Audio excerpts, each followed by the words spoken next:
I would just listen to Christopher Cross' song "Sailing." We used to dance as ballerinas when we were kids. We lived across the street from Sherman Park, 51st and Racine, and the dance instructor was Miss Teresa Petty.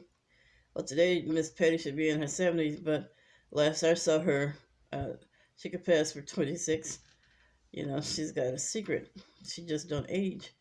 And Ride Like the Wind was a faster dance. She used to teach us to dance really fast to that.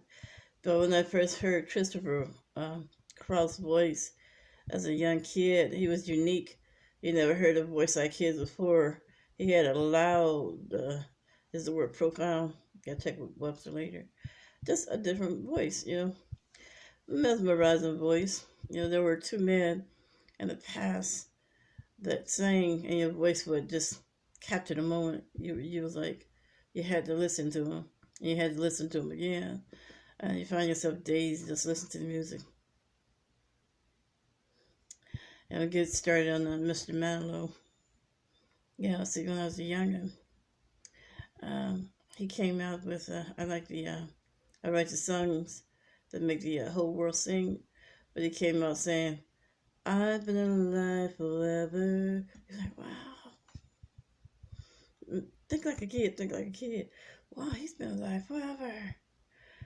I wrote the very first song. Wow, he wrote the very first song?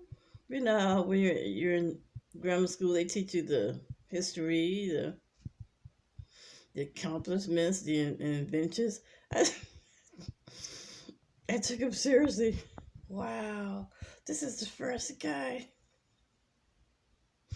who ever wrote the very first song. We don't know no better. All we know is that he sounds good.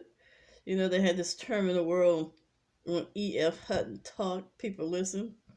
Christopher Cross and Barry Manilow of music was like E.F. Hutton. When they started singing, you're like, wow, that's a unique voice.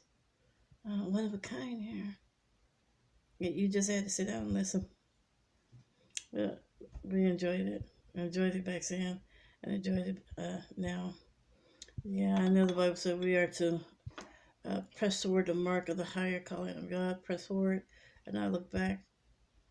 And when you play music like that, take your mind back to the 70s, And if you keep your mind back in the 70s and stuff, I'm not condemning anybody, but it's really, really, you can actually remember your very first thought that you thought back then. That's exactly what I remember.